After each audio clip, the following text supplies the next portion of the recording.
Avec vous, on parle de deux choses. Oui. Syntaxe électronique, c'est un spectacle, un concert, et puis alors des nouvelles que vous venez de sortir. On commence avec Syntaxe électronique.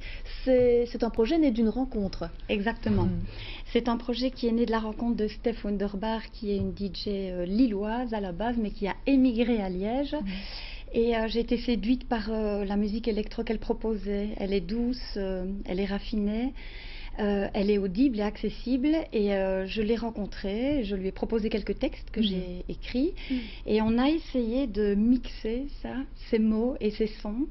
C'est vrai que ça s'apparente davantage à du slam et à de la poésie que du chant. On va devoir passer quelques photos en répétition, donc pour vous ce sera un exercice neuf. Oui. Je me tourne vers Chris Watson, ça c'est le rocker de l'émission, d'un côté musique folk, ici plutôt électronique. Vous vous retrouvez, vous, Chris Watson, là-dedans? Vous pouvez élargir le champ des possibles au-delà du rock. L'estomac d'un rocker est bien plus large qu'on pense. Bien sûr, j'imagine. Anne-Françoise, vous n'étiez pas trop tentée par le rock pour ce projet? Absolument je sens pas. très féminin, moi, quand vous m'en parlez. Oui, non, absolument pas. Voilà, j'ai mes limites aussi. Et voilà. Le rock pour l'écoute, mais ici c'était plutôt quelque chose d'électronique, et vous me disiez c'est presque du slam en fait. Oui, c'est ça. On a essayé de faire quelque chose qui soit accessible, qui soit pas trop hermétique, et en même temps c'est une vraie rencontre, donc j'ai pas plaqué juste mes textes sur sa musique. On a essayé de marier cette rencontre, et on espère que le public aimera et comprendra. Voilà, c'est à découvrir donc le 22 avril, c'est au Blues Fair à Liège, rue sur Lay. Autre chose aussi, c'est ces nouvelles minutes que vous nous amenez.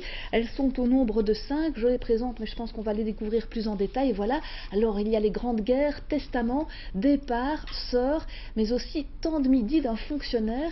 Et quand vous dites nouvelles minutes, c'est vraiment très exact, ça se lit très vite. Exactement, voilà, c'est même pour ceux qui n'aiment pas lire et qui n'ont pas le temps de lire. Ça prend juste 2-3 minutes pour lire. En fait, j'ai été séduite par les haïkus japonais, et ce sont ces petits poèmes qu'on lit, qui font quelques lignes et puis qui nous font réfléchir pendant des heures là. Ben voilà, moi c'est pas de la poésie là, ce sont des histoires, mais j'avais envie de ça aussi, entre deux rendez-vous de train.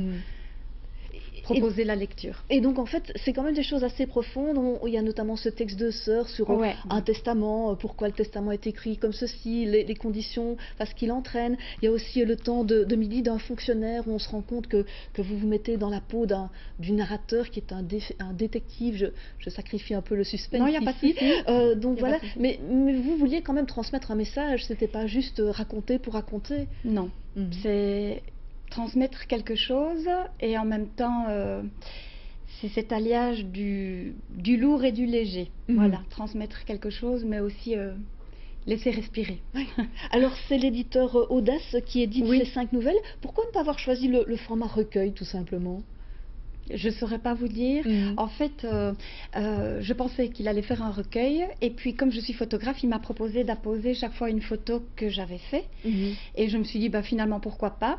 Maintenant ça réduit la grosseur des exemplaires, mais en même temps je me dis comme ça on peut être aussi attiré d'abord par la photo, et puis alors lire l'histoire ensuite, et ça fait 5 petites histoires différentes. Il y a une correspondance. Je me tourne vers Thomas Médard qui écrit pour Dansan. Est-ce que vous pouvez vous inspirer d'un livre, d'un récit, d'une nouvelle pour écrire une chanson?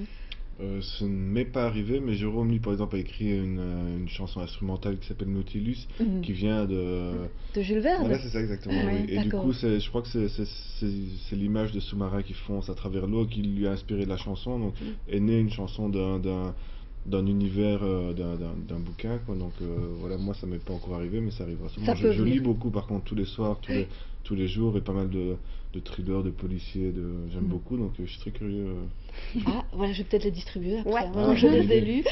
Donc 5 nouvelles à lire très rapidement, signées Anne-Françoise Schmitz, parues aux éditions Audace. On peut suivre votre actualité artistique, puisque ça passe par la photo, maintenant par la musique et par l'écriture également, sur votre Facebook ou alors sur le site afschmitz.com tout simplement, et vous serez au Blues Fair donc le 22 avril.